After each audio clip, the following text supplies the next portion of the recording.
ആകാശത്ത് കാർമേഘങ്ങൾ കറുത്തിരുണ്ടിരുന്നു. ജനലഴികളിലൂടെ പുറത്തേക്ക് നോക്കുമ്പോൾ മായയുടെ മനസ്സിലും അതേ ഇരുട്ടായിരുന്നു പടർന്നു കയറിയിരുന്നത്. ഇടയ്ക്കിടെ വെട്ടിമിന്നുന്ന മിന്നൽ പിണരുകൾ അവളുടെ മുഖത്തെ ഭയത്തെയും നിസ്സഹായതയെയും കൂടുതൽ വ്യക്തമാക്കിക്കൊണ്ടിരുന്നു. താഴെ മുറ്റത്ത് കല്യാണ പന്തൽ ഉയരുന്നുണ്ട്. പന്തൽ പണിക്കാർ തകൃതിയായി പണിയെടുക്കുന്ന ശബ്ദം ഇടിമിന്നലിൻ്റെ ഗർജനങ്ങൾക്കിടയിലും അവൾക്ക് കേൾക്കാമായിരുന്നു. നാളെ അവളുടെ വിവാഹമാണ്.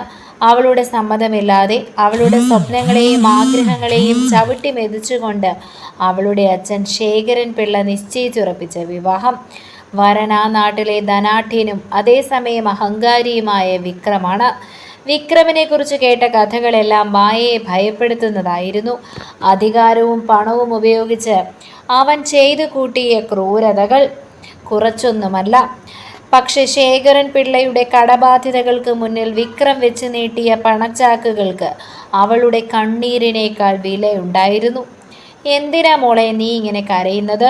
വിക്രമിൻ്റെ കൂടെ കഴിഞ്ഞാൽ നിനക്ക് യാതൊരു കുറവും ഉണ്ടാവില്ല. രാജകുമാരിയെപ്പോലെ വാഴാം. മുറിയിലേക്ക് കടന്നു വന്ന അമ്മ ശാരദ മായയുടെ തലയിൽ തലോടിക്കൊണ്ട് പറഞ്ഞു. അമ്മയുടെ വാക്കുകളിൽ ഒതുക്കാൻ നോക്കിയ ഒരു നെടുവീർപ്പുണ്ടായിരുന്നു. അച്ഛൻ്റെ വാശിക്ക് മുൻപിൽ അമ്മയ്ക്കും ഒന്നും ചെയ്യാൻ കഴിയില്ലെന്ന് മായയ്ക്ക് നന്നായി അറിയാമായിരുന്നു. രാജകുമാരിയായിട്ടല്ലമ്മേ, ഒരു ജീവച്ഛവമായിട്ടായിരിക്കും ഞാൻ അവിടെ കഴിയുക. ആ മനുഷ്യൻ്റെ കണ്ണുകളിൽ ഞാൻ കണ്ടത് കാമവും ക്രൂരതയും മാത്രമാണ്. എനിക്ക് ഈ കല്യാണം വേണ്ടമ്മേ. എന്നെ എവിടേക്കെങ്കിലും ദൂരേക്ക് ഒഴുക്കി വിട്ടേക്ക്. അമ്മയുടെ മടിയിലേക്ക് മുഖം അമർത്തി മായ പൊട്ടിക്കരഞ്ഞു. ശാരദ ഒന്നും മിണ്ടിയില്ല. അവരുടെ കണ്ണുകളിൽ നിന്നും 2 തുള്ളി കണ്ണുനീർ അവളുടെ മുടിയഴകളിലേക്ക് വീണു.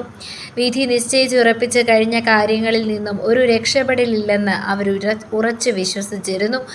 അതേസമയം ആ ഗ്രാമത്തിൻ്റെ മറ്റൊരതിർത്തിയിൽ കാട്ടിലേക്ക് കയറിപ്പോകുന്ന വലിയൊരു കുന്നിൻ ചെരുവിലെ ചെറിയൊരു തറവാട്ടിൽ മറ്റൊരു കൊടുങ്കാറ്റ് രൂപപ്പെടുന്നുണ്ടായിരുന്നു. ചുമരിലെ ചിമ്മിനി വിളക്കിൻ്റെ മഞ്ഞ വെളിച്ചത്തിൽ ഒരു മനുഷ്യൻ്റെ രൂപം നിഴലിച്ചു നിന്നു. കരുത്തുറ്റ ശരീരം, ഇടതൂർന്ന താടി, കനത്ത കണ്ണുകൾ. അതായിരുന്നു രുദ്രൻ.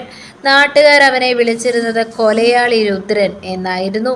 ചോര ചിന്തുന്ന കൈകളുമായി മാത്രം ജീവിക്കുന്നവൻ. നിയമം അവനെ ഭയന്ന് ജനങ്ങൾ അവനിൽ നിന്നും അകന്നു നടന്നു. പക്ഷേ ആ കല്ലുപോലെയുള്ള നെഞ്ചിനുള്ളിൽ ഒരു കനൽ എരിയുന്നുണ്ടായിരുന്നു. ആ കനലിൻ്റെ പേര് മായ എന്നായിരുന്നു. അവൻ ആരെയും പ്രണയിക്കാവുന്ന ഒരു സാഹചര്യത്തിലായിരുന്നില്ല ജീവിച്ചിരുന്നത്. ശത്രുക്കൾ അവനെ എപ്പോഴും വേട്ടയാടിക്കൊണ്ടിരുന്നു. മുൻപ് അവൻ്റെ അച്ഛനെയും അനിയനെയും ക്രൂരമായി കൊലപ്പെടുത്തിയവരോടുള്ള പ്രതികാരം മാത്രമായിരുന്നു അവൻ്റെ ജീവിത ലക്ഷ്യം. ആ പ്രതികാര വഴിയിൽ അവൻ ഒഴുക്കിയ ചോരയാണ് അവനെ ഈ നിലയിലെത്തിച്ചത്. പക്ഷേ മായ, അവൾ അവൻ്റെ ജീവനായിരുന്നു. അവൾ പോലും അറിയാതെ അവളുടെ ഓരോ ചുവടുകളെയും അവൻ കാത്തു സൂക്ഷിച്ചിരുന്നു. രുദ്രേട്ട, പെട്ടെന്നാണ് അവൻ്റെ വിശ്വസ്തനായ കൂട്ടുകാരൻ ശിവൻ മുറിയിലേക്ക് ഓടിക്കയറി വന്നത്. അവൻ്റെ ശ്വാസം വല്ലാതെ വലിഞ്ഞിരുന്നു. എന്താടാ ശിവ, നീ എന്തിനാ ഇങ്ങനെ കിതയ്ക്കുന്നത്? രുദ്രൻ്റെ ശബ്ദം കനത്തു. നാളെ മായയുടെ കല്യാണമാണ്. വിക്രം അവളെ താലി കെട്ടും. ശേഖരൻ പിള്ള അവളുടെ സമ്മതം ചോദിച്ചിട്ടില്ല. അവളെ നിർബന്ധിച്ചാണ് ഇതിന് സമ്മതിപ്പിച്ചിരിക്കുന്നത്. അതിലുപരി ശിവൻ അല്പം മടിച്ചു നിന്നു. ബാക്കി പറയടാ. രുദ്രൻ്റെ വിരലുകൾ മേശപ്പുറത്തിരുന്ന കത്തിയിൽ അമർന്നു. വിക്രമിൻ്റെ ലക്ഷ്യം മായയെ താലി കെട്ടുക മാത്രമല്ല, അവളുടെ അച്ഛൻ്റെ ബാധ്യതകൾ തീർക്കാൻ എന്നെ വ്യാജേന അവളെ സ്വന്തമാക്കി തമിഴ്നാട്ടിലെ ഏതോ വലിയൊരു മാഫിയ തലവന് അവളെ കൈമാറാനാണ് അവൻ പദ്ധതി ഇട്ടിരിക്കുന്നത്. ഒരു വലിയ സാമ്പത്തിക ഇടപാടാണ് അതിൻ്റെ പിന്നിൽ. ശിവൻ്റെ വാക്കുകൾ കേട്ടതും രുദ്രൻ്റെ കണ്ണുകളിൽ ചോര തിളച്ചു.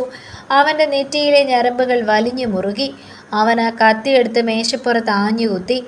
എൻ്റെ ജീവനുള്ളപ്പോൾ അവളെ മറ്റൊരുത്തൻ്റെ കൈകളിൽ ഞാൻ വിട്ടുകൊടുക്കില്ല. പ്രത്യേകിച്ച് ആ വിക്രമിൻ്റെ. അവർ അവളെ ഒരു പണ്ടം പോലെ വിൽക്കാൻ നോക്കുമ്പോൾ ഞാൻ നോക്കി നിൽക്കുമെന്ന് കരുതിയോ? രുദ്രൻ അലറി. രുദ്രേട്ട, പക്ഷേ നാളെ അവിടെ വലിയ സുരക്ഷയാണ്. പോലീസും വിക്രമിൻ്റെ ഗുണ്ടകളും പന്തലിന് ചുറ്റുമുണ്ടാകും. നിങ്ങൾ അങ്ങോട്ട് ചെന്നാൽ, ശിവൻ ആശങ്കയോടെ പറഞ്ഞു. എനിക്കെൻ്റെ ജീവനല്ല വലുത്, അവളുടെ ജീവിതമാണ്. അവൾക്ക് നേരെ നീളുന്ന ഏത് കൈയും ഞാൻ വെട്ടിമാറ്റിയിരിക്കും. രുദ്രൻ മുറിയിൽ നിന്നും പുറത്തേക്കിറങ്ങി. പുറത്ത് മഴ ശക്തി പ്രാപിച്ചിരുന്നു. പെരുമഴയത്ത് കാട്ടുവഴിയിലൂടെ രുദ്രൻ മുന്നോട്ട് നടന്നു. അവൻ്റെ മനസ്സിൽ ഒരേ ഒരു ലക്ഷ്യം മാത്രമാണ് ഉണ്ടായിരുന്നത്, മായയെ രക്ഷിക്കുക. എന്നാൽ വഴിയിൽ അവനെ കാത്ത് വിക്രമിന്റെ ആളുകൾ നിലയുറപ്പിച്ചിട്ടുണ്ടായിരുന്നു. ഡാ, അവനാ വരുന്നത്, പിടിക്കവനെ. ഇരുട്ടിൽ നിന്നും ഒരു ശബ്ദമുയർന്നു. പെട്ടെന്ന് ഇരുട്ടിൽ നിന്നും 10-12 പേർ ആയുധങ്ങളുമായി രുദ്രനെ വളഞ്ഞു. വിക്രമിന്റെ വലം കൈയായ ചന്ദ്രനും കൂട്ടരുമായിരുന്നു അത്. രുദ്രനെ ഇല്ലാതാക്കിയാൽ മാത്രമേ തങ്ങളുടെ വഴി സുഗമമാകൂ എന്ന് വിക്രമിന് നന്നായി അറിയാമായിരുന്നു. രുദ്ര, നീ ഇവിടെ അവസാനിക്കാൻ പോവുകയാണ്. നാളെ മായ വിക്രമിന്റെ സ്വന്തമാകും. ചന്ദ്രൻ പരിഹാസത്തോടെ ചിരിച്ചു. രുദ്രൻ ഒന്നും മിണ്ടിയില്ല. അവൻ തൻ്റെ കയ്യിലെ വടിവാൾ ഊരിപ്പിടിച്ചു. അവൻ്റെ കണ്ണുകൾ മിന്നിയ പ്രകാശം ശത്രുക്കളെ ഭയപ്പെടുത്തുന്നതായിരുന്നു. തുടർന്ന് അവിടെ നടന്നത് വലിയൊരു പോരാട്ടമായിരുന്നു. മിന്നൽ വെളിച്ചത്തിൽ വാളുകൾ തമ്മിൽ കൂട്ടിയുരസുന്ന ശബ്ദം മുഴങ്ങി. മഴവെള്ളത്തോടൊപ്പം ചോരയും ഒഴുകി നടന്നു. രുദ്രന്റെ കരുത്തിന് മുന്നിൽ ശത്രുക്കൾ ഓരോരുത്തരായി വീണു. അവൻ്റെ ശരീരത്തിലും ആഴത്തിലുള്ള മുറിവുകൾ വീണു. തോളിൽ നിന്നും തുടയിൽ നിന്നും ചോര ഒലിച്ചിറങ്ങി. പക്ഷെ അവൻ വേദന അറിഞ്ഞില്ല. അവൻ്റെ മനസ്സ് നിറയെ മായയുടെ മുഖം മാത്രമായിരുന്നു. അവസാനം ചന്ദ്രൻ ചോരയിൽ കുളിച്ച് നിലത്ത് വീഴുമ്പോൾ രുദ്രന്റെ ദേഹം മുഴുവൻ ശത്രുക്കളുടെയും അവൻ്റെയും ചോര കൊണ്ട് നനഞ്ഞിരുന്നു. അവൻ കിതച്ചുകൊണ്ട് ആ മുറിവുകളോടെ തന്നെ മായയുടെ തറവാട്ടിലേക്ക് നടന്നു. അതേസമയം മായ തൻ്റെ മുറിയിൽ ഉറങ്ങാതിരിക്കുകയായിരുന്നു. പുറത്ത് മഴ കുറഞ്ഞിരുന്നുവെങ്കിലും കാറ്റിൻ്റെ വേഗത കൂടിയിരുന്നു. പെട്ടെന്ന് അവളുടെ മുറിയുടെ വാതിൽ ആരോ പതിയെ തട്ടുന്ന ശബ്ദം കേട്ടു. അവൾ ഭയത്തോടെ എഴുന്നേറ്റു. ആരാണ്? അവൾ ശബ്ദം താഴ്ത്തി ചോദിച്ചു. മറുപടിയൊന്നും ഉണ്ടായില്ല. പക്ഷേ വാതിൽ വീണ്ടും തട്ടലുണ്ടായി. അവൾ പതിയെ വാതിൽ തുറന്നു. അവിടെ നിന്നിരുന്ന രൂപം കണ്ട് മായ ഭയന്ന് പിന്നോട്ട് മാറി. ദേഹം മുഴുവൻ ചോരയും ചെളിയും പുരണ്ട് ശ്വാസമെടുക്കാൻ ബുദ്ധിമുട്ടുന്ന രുദ്രൻ. അവൻ്റെ കൈകളിൽ ഒരു മൂർച്ചയുള്ള വാളുണ്ടായിരുന്നു.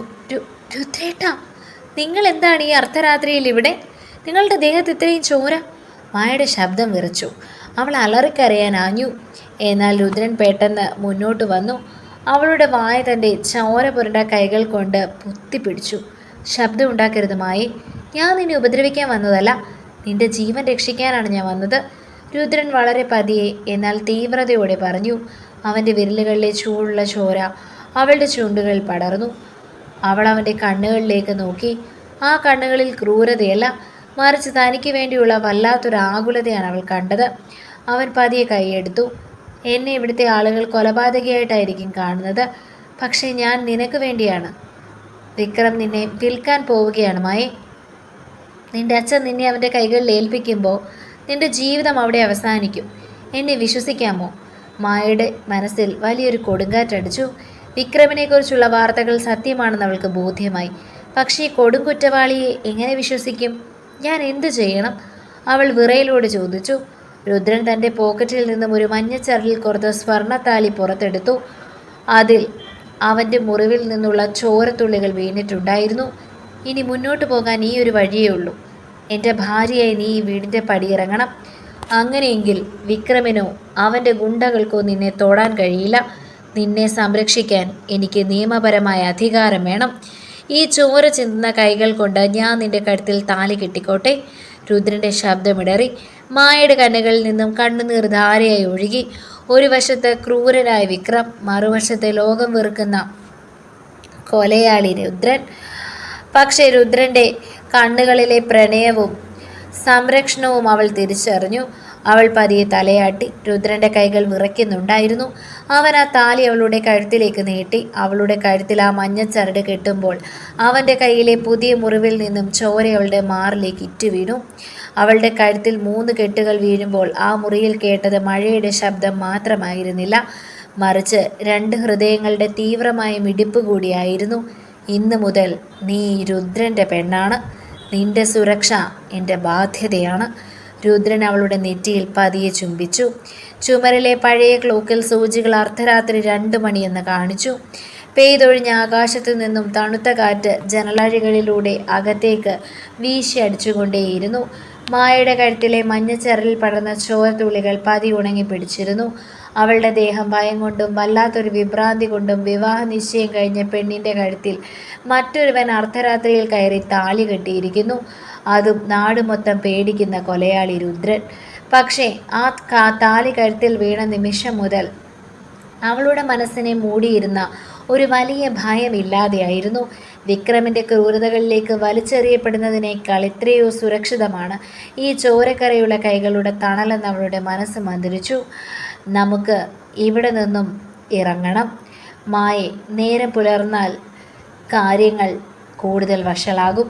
വിക്രമിൻ്റെ ആളുകൾ ഏത് നിമിഷവും ഇങ്ങോട്ട് വരാം. രുദ്രൻ പുറത്തേക്ക് നോക്കിക്കൊണ്ട് പറഞ്ഞു.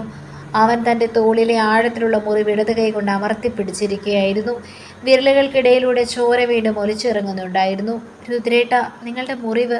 മായയുടെ ശബ്ദത്തിൽ ആദ്യമായി അവനോടുള്ളൊരു കരുതൽ നിഴലിച്ചു. അവൻ പതിയെ ചിരിച്ചു. ഒരു വന്യമൃഗത്തിൻ്റെ ഭാവമുള്ള അവൻ്റെ മുഖത്ത് ആ ചിരി വല്ലാത്തൊരു ശാന്തത പടർത്തി. ഇതിലും വലിയ മുറിവുകൾ ഞാൻ താണ്ടിയിട്ടുണ്ട് പെണ്ണെ. ഈ ചോരയൊന്നും എന്നെ വീഴ്ത്തില്ല. നീ നിന്റെ കയ്യിൽ കരുതേണ്ടത് എന്തെങ്കിലും ഉണ്ടെങ്കിൽ വേഗം എടുക്ക്. മായ ഒരു ചെറിയ ബാഗിൽ അവളുടെ കുറച്ച് വസ്ത്രങ്ങളും സർട്ടിഫിക്കറ്റുകളും എടുത്തു വെച്ചു.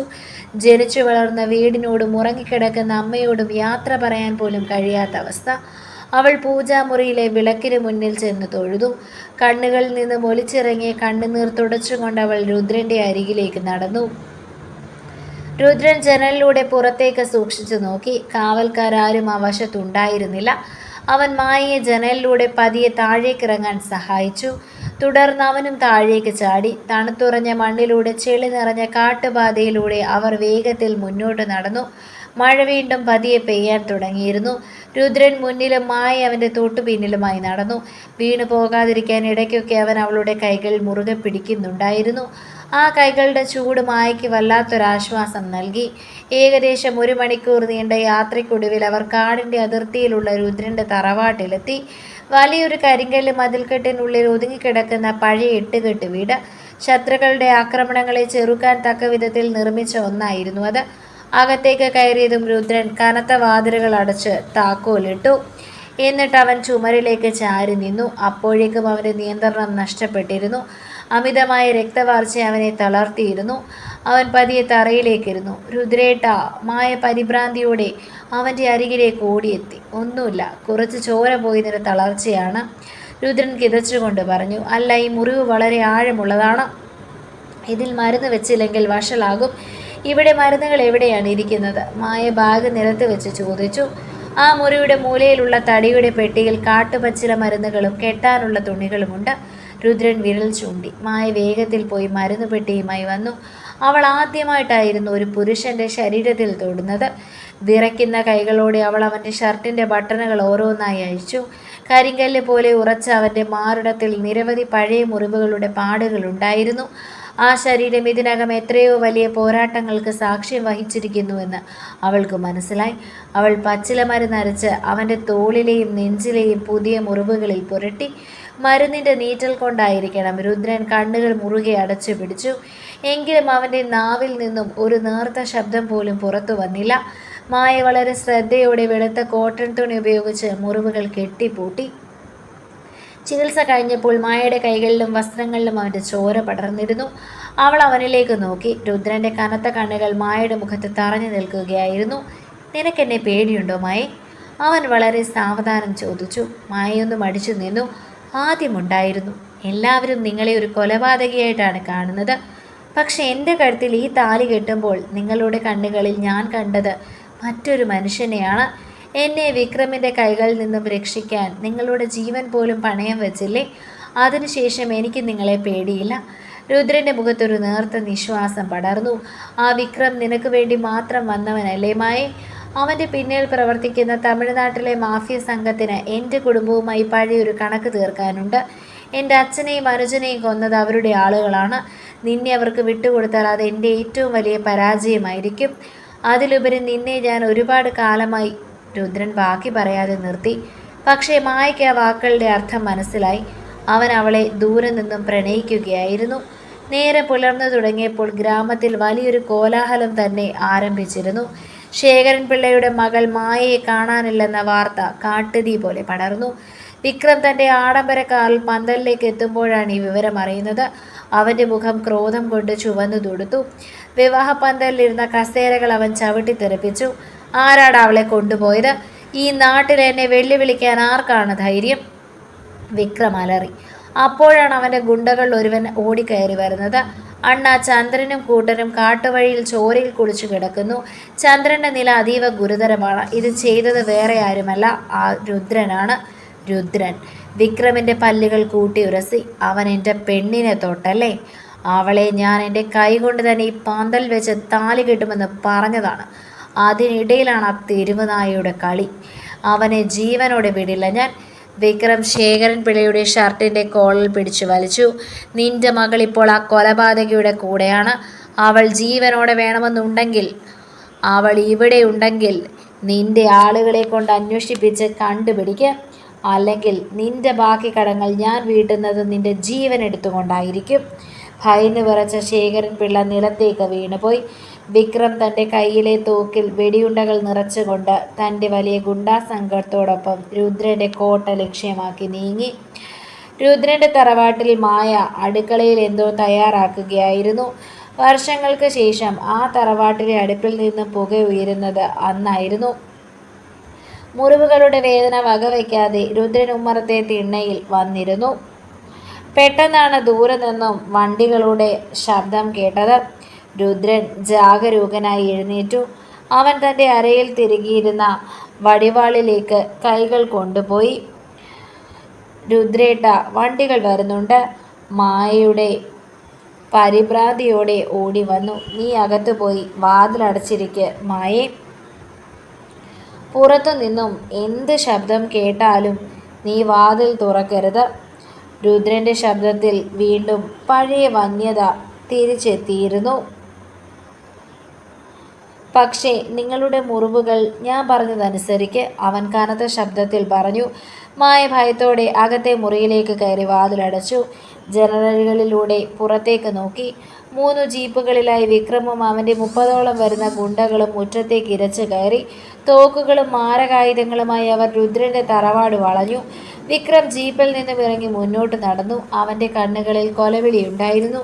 രുദ്ര, നീ വലിയ വീരനാണെന്ന് കരുതിയോടാ? എൻ്റെ പെണ്ണിനെ മോഷ്ടിച്ചു കൊണ്ടുവരാൻ നിനക്ക് അത്രയ്ക്ക് ധൈര്യമായോ? അവളെ ഇങ്ങോട്ട് ഇറക്കി വിടടാ. നിന്റെ ജീവൻ വേണമെങ്കിൽ ഭിക്ഷയായി തരാം. വിക്രം ഉറക്കെ വിളിച്ചു പറഞ്ഞു. ഉമ്മറത്തെ തിണ്ണയിൽ നിന്നും രുദ്രൻ പതിയെ പുറത്തേക്കിറങ്ങി. അവൻ്റെ കയ്യിലെ വാൾ സൂര്യപ്രകാശത്തിൽ തിളങ്ങി നിന്നു. തോളിലെ വെളുത്ത കെട്ടിൽ നിന്നും ചോര വീണ്ടും പടരാൻ തുടങ്ങി. എങ്കിലും അവൻ്റെ നിൽപ്പ് ഒരു സിംഹത്തെ പോലെയായിരുന്നു. വിക്രം, നീ കരുതിയതുപോലെ അവൾ ഇനി നിന്റെ വെറും കച്ചവടക്കാരല്ല. അവൾ എൻ്റെ ഭാര്യയാണ്. ഈ രുദ്രൻ്റെ കഴുത്തിൽ ജീവനുള്ള കാലത്തോളം അവളെ തൊടാൻ നിനക്കോ നിന്റെ കൂലിപ്പട്ടാളത്തിനോ കഴിയില്ല. ധൈര്യമുണ്ടെങ്കിൽ മുന്നോട്ട് വാടാ. രുദ്രൻ വാളുയർത്തി അലറി. ഈ വാക്കുകൾ കേട്ടതും വിക്രമിൻ്റെ ഗുണ്ടകൾ ആയുധങ്ങളുമായി രുദ്രന് നേരെ പാഞ്ഞെടുത്തു. ഒരു പുതിയ യുദ്ധത്തിൻ്റെ തുടക്കമായിരുന്നു അത്. ചോര ചിന്തുന്ന കൈകളാൽ രുദ്രൻ തൻ്റെ പ്രണയത്തെ കാക്കാൻ വീണ്ടും ആയുധമെടുത്തു. മുറ്റത്തൊരു യുദ്ധക്കളം ഒരുങ്ങുകയായിരുന്നു. അലറിക്കൊണ്ട് പാഞ്ഞെടുത്ത വിക്രമിൻ്റെ ഗുണ്ടകളെ രുദ്രൻ നേരിട്ടത് വല്ലാത്തൊരു വെറി കൊണ്ടായിരുന്നു. അവൻ്റെ കയ്യിലെ വടിവാൾ കാറ്റിൽ ചീറിപ്പായുന്ന ശബ്ദം ആ അന്തരീക്ഷത്തെ ആകെ ഭയപ്പെടുത്തി. ഓരോ വെട്ടിലും വിക്രമിൻ്റെ ആളുകൾ നിലം പതിച്ചുകൊണ്ടിരുന്നു. ചോര വീണ മുറ്റത്തെ മണ്ണ് കുതിർന്ന അകത്ത് ജനലഴികളിലൂടെ കാഴ്ച കാണുന്ന മായയുടെ ഹൃദയമിടിപ്പ് കൂടി വന്നു. ഒറ്റയ്ക്ക് ഇത്രയും പേരെ നേരിടുന്ന രുദ്രനെ അവൾ ശ്വാസമടക്കി പിടിച്ചാണ് നോക്കി നിന്നത്. അവൻ്റെ തോളിലെ മുറിവിൽ നിന്നും ചോര കുതിച്ചൊഴുകുന്നുണ്ടായിരുന്നു. ഓരോ തവണ ശത്രുക്കളുടെ പ്രഹരമേൽക്കുമ്പോഴും അവൻ വീഴുമെന്ന് അവൾ കരുതി. പക്ഷേ അവൻ്റെ കണ്ണുകൾ ഇടയ്ക്കിടെ ആ ജനലിനകത്തേക്ക് നീളാറുണ്ട്. താൻ തളർന്നാൽ താൻ പെണ്ണിനെ അവർ വലിച്ചിഴച്ചുകൊണ്ട് പോകും എന്ന ചിന്ത അവനിൽ വല്ലാത്തൊരു ഊർജം നിറച്ചു. അവനെ വെട്ടി വീഴ്ത്തിട. വിക്രം ദൂരെ മാറി നിന്നുകൊണ്ട് അലറി. പെട്ടെന്ന് പിന്നിലൂടെ വന്ന ഒരുത്തൻ ഇരുമ്പ് വടി കൊണ്ട് രുദ്രൻ്റെ കാലിൽ ആഞ്ഞടിച്ചു. അവൻ നിലത്തേക്ക് മുട്ടുകുത്തി വീണു. അത് തക്കം പാർത്ത് 4-5 പേർ അവൻ്റെ മേലേക്ക് ചാടി വീണു. രുദ്രേട്ട! മായ അലറി കരഞ്ഞുപോയി. അവൾ വാതിൽ തുറക്കാനാഞ്ഞു. പക്ഷേ രുദ്രൻ്റെ വാക്കുകൾ അവൾക്ക് ഓർമ്മ വന്നു. എന്ത് സംഭവിച്ചാലും വാതിൽ തുറക്കരുത്. നിലത്ത് വീണ രുദ്രൻ പെട്ടെന്നൊരു വന്യമൃഗത്തെ പോലെ കുതിച്ചെഴുന്നേറ്റു. അവൻ്റെ കണ്ണുകളിൽ തീ പാറുന്നുണ്ടായിരുന്നു. തനിക്ക് നേരെ വന്നവരുടെ ആയുധങ്ങൾ തട്ടിത്തെറിപ്പിച്ച് അവൻ അവരെ വെട്ടി വീഴ്ത്തി. ഒടുവിൽ മുറ്റത്ത് വിക്രമും ചുരുക്കം ചില ആളുകളും മാത്രം ബാക്കിയാക്കി. സ്വന്തം ചോരയിലും ശത്രുക്കളുടെ ചോരയിലും കുളിച്ചു നിൽക്കുന്ന രുദ്രനെ കണ്ട് വിക്രമിൻ്റെ കാലുകൾ വിറച്ചു തുടങ്ങി. തൻ്റെ പരാജയം ഉറപ്പായപ്പോൾ വിക്രം തൻ്റെ അരയിൽ നിന്നും ഒരു കൈത്തോക്ക് പുറത്തേക്കെടുത്തു. വാളുകൊണ്ട് നിന്നെ തോൽപ്പിക്കാൻ എനിക്ക് കഴിയില്ലായിരിക്കാം രുദ്ര, പക്ഷേ ഈ ഉണ്ട നിന്റെ നെഞ്ചു പിളർക്കും. വിക്രം തോക്ക് രുദ്രന് നേരെ ചൂണ്ടി. മായ ഭയം കൊണ്ട് കണ്ണുകൾ ഇറുകെ അടച്ചു. പെട്ടെന്നൊരു വെടിയൊച്ച ആ ഗ്രാമത്തെ നടുക്കിക്കൊണ്ട് മുഴങ്ങി. പക്ഷേ വെടിവെക്കുന്നതിന് തൊട്ടു മുൻപ് രുദ്രൻ തൻ്റെ കയ്യിലിരുന്ന വാൾ സർവ്വശക്തിയും എടുത്ത് വിക്രമിന് നേരെ വലിച്ചെറിഞ്ഞിരുന്നു. ആ വാൾ വിക്രമിൻ്റെ വലത് കൈത്തണ്ടയിൽ ആഴ്ന്നിറങ്ങി. തോക്കിൽ നിന്നുള്ള വെടിയുണ്ട രുദ്രൻ്റെ ചെവിക്ക് തൊട്ടരികിലൂടെയാണ് കടന്നുപോയത്. വേദന കൊണ്ട് അലറിയ വിക്രം തോക്ക് താഴേക്കിട്ടു. രുദ്രൻ ഓടിച്ചെന്ന് വിക്രമിൻ്റെ കഴുത്തിൽ കുത്തിപ്പിടിച്ചു. അവനെ നിലത്തേക്ക് തള്ളിയിട്ടു. അവൻ്റെ കാലിനടിയിൽ വിക്രം ഒരു പുഴുവിനെ പോലെ പിടഞ്ഞു. കൊല്ലരുത്, എന്നെ കൊല്ലരുത്, വിക്രം കെഞ്ചി. രുദ്രൻ അവനെ രൂക്ഷമായി നോക്കി. നിന്നെ കൊല്ലാൻ എനിക്ക് ഒരു നിമിഷം മതി. എൻ്റെ പെണ്ണിന് മുന്നിൽ വച്ച് ഇനിയൊരു കൊലപാതകം ചെയ്യാൻ ഞാൻ ആഗ്രഹിക്കുന്നില്ല. പോയി പറഞ്ഞേക്ക് നിന്റെ തമിഴ്നാട്ടിലെ മുതലാളിമാരോട് രുദ്രൻ്റെ ജീവൻ ഇവിടെ ബാക്കിയുണ്ട് എന്ന്. ഇനി ഇവളുടെ നേരെ ഒരുത്തൻ്റെയെങ്കിലും നിഴൽ വീണാൽ പിന്നെ ഞാൻ വരുന്നത് നിങ്ങളുടെയൊക്കെ ശവപ്പറമ്പ് തീർക്കാനായിരിക്കും. ഇറങ്ങിപ്പോടാ. ഗർജനം കേട്ട് വിക്രം ജീവനും കൊണ്ട് ഓടി. ബാക്കിയുണ്ടായിരുന്ന ഗുണ്ടകളും ജീപ്പുകളിൽ കയറി അവിടെ നിന്നും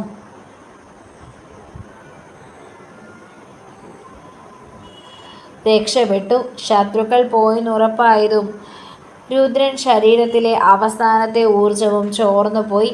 അവൻ മുറ്റത്തെ ചോരക്കളത്തിലേക്ക് ബോധമറ്റു വീണു. വാതിൽ തുറന്ന മായ കാണുന്നത് ഇതാണ്. അലറിക്കരഞ്ഞുകൊണ്ട് അവൻ്റെ അടുത്തേക്ക് ഓടിയെത്തി. രുദ്രേട്ടാ, കണ്ണു തുറക്ക് രുദ്രേട്ടാ. അവൾ അവൻ്റെ ചോരയിൽ കുളിച്ച് തലയെടുത്ത് മടിയിലേക്ക് വെച്ചു. ആ കാഠിന്യമുള്ള മുഖത്ത് അവൾ തൻ്റെ കണ്ണുനീർ വീഴ്ത്തി. 2 ദിവസങ്ങൾക്ക് ശേഷം രുദ്രൻ കണ്ണു തുറക്കുമ്പോൾ അവൻ തൻ്റെ കിടപ്പുമുറിയിലായിരുന്നു. ശരീരമാകെ മരുന്നുകൾ വച്ചു കെട്ടിയിട്ടുണ്ടായിരുന്നു. പനി ബാധിച്ചതുപോലെ അവന് തോന്നി. അരികിലൊരു കസേരയിൽ ഉറക്കമിളച്ചതിൻ്റെ പാടുകളോടെ മായ ഇരിപ്പുണ്ട്. അവൾ അനങ്ങുന്നത് കണ്ടതും അവൾ വേഗം എഴുന്നേറ്റു. അവൻ്റെ അരികിലേക്ക് വന്നു. ഇപ്പോൾ എങ്ങനെയുണ്ട് രുദ്രേട്ട? വേദനയുണ്ടോ? അവളുടെ കണ്ണുകളിൽ നിറഞ്ഞ സ്നേഹവും കരുതലുമായിരുന്നു. രുദ്രൻ പതിയെ പുഞ്ചിരിച്ചു. അവൻ തൻ്റെ വലിയ കൈകൾ നീട്ടി അവളുടെ കൈകളിൽ പിടിച്ചു. ആ കൈകളിലെ ചോരക്കറകളെല്ലാം മാഞ്ഞിരുന്നു. എന്തിനാണ് രുദ്രേട്ട എനിക്ക് വേണ്ടി സ്വന്തം ജീവൻ കളയാൻ നിന്നത്? ഈ നാട്ടുകാർ മുഴുവൻ നിങ്ങളെ വെറുക്കുന്നു, ഭയപ്പെടുന്നു. എന്നിട്ടും എനിക്ക് വേണ്ടി. മായയുടെ തൊണ്ടയിടറി. രുദ്രൻ അവളെ തനിക്ക് അരികിലേക്കിരുത്തി. ഈ ലോകം എന്നെ കുറ്റവാളി എന്ന മുദ്ര കുത്തിയിരിക്കാം മായെ. എൻ്റെ കൈകളിൽ ചോരയുടെ ഗന്ധമുണ്ടാകാം, പക്ഷേ എൻ്റെ ഉള്ളിൽ എപ്പോഴും ഒരു ലക്ഷ്യം മാത്രമേ ഉണ്ടായിരുന്നുള്ളൂ, നീ പോലും അറിയാതെ ഞാൻ നിന്നെ ഒരുപാട് സ്നേഹിച്ചിരുന്നു. നിന്നെ സ്വന്തമാക്കാൻ ഈ ചോര പുരണ്ട കൈകൾക്ക് അർഹതയുണ്ടോ എന്ന് ഞാൻ പലവട്ടം ചിന്തിച്ചിട്ടുണ്ട്. രുദ്രൻ ഒന്ന് നിർത്തി അവളുടെ കഴുത്തിലെ താലിയിലേക്ക് നോക്കി. നിന്നെ സ്വന്തമാക്കുക എന്നത് മാത്രമായിരുന്നില്ല എൻ്റെ ലക്ഷ്യം. നിനക്ക് നേരെ നീളുന്ന ഓരോ ശത്രുവിൻ്റെ കൈകളും വെട്ടിമാറ്റാൻ, നിന്നെ സുരക്ഷിതമായി എൻ്റെ നെഞ്ചോട് ചേർക്കാൻ എനിക്ക് നിൻ്റെ ഭർത്താവെന്ന ഈ അധികാരം വേണമായിരുന്നു. അതുകൊണ്ടാണ് ആ രാത്രി ഞാൻ നിൻ്റെ കഴുത്തിൽ താലി ചാർത്തിയത്. എൻ്റെ ലക്ഷ്യം എപ്പോഴും പ്രണയം മാത്രമായിരുന്നു മായേ. ആ വാക്കുകൾ മായയുടെ ഹൃദയത്തിൽ ആഴത്തിൽ പതിച്ചു. ഒരു കൊടും കുറ്റവാളിയുടെ നെഞ്ചിലെ പ്രണയത്തിൻ്റെ തീവ്രത അവൾ തിരിച്ചറിയുകയായിരുന്നു. ലോകം എന്തു പറഞ്ഞാലും ഇനി ഈ കൈകളെ അവൾ ഭയപ്പെടില്ല. കാരണം ഈ കൈകൾ അവളെ സ്നേഹിക്കാൻ വേണ്ടി മാത്രമുള്ളതാണ്. അവൾ പതിയെ തൻ്റെ തല അവൻ്റെ നെഞ്ചിലേക്ക് ചായച്ചു. രുദ്രൻ്റെ കൈകൾ അവളെ മൃദുവായി തലോലിച്ചു. പുറത്തൊരു ചെറിയ മഴ പെയ്തു തുടങ്ങിയിരുന്നു. അവരുടെ പുതിയ ജീവിതത്തിലേക്കുള്ള പ്രണയമഴ. ആ പഴയ കൊലയാളി രുദ്രൻ അവിടെ മരിക്കുകയും മായയുടെ മാത്രം രുദ്രനായി അവൻ പുനർജനിക്കുകയും ചെയ്തു. അവസാനിച്ചു.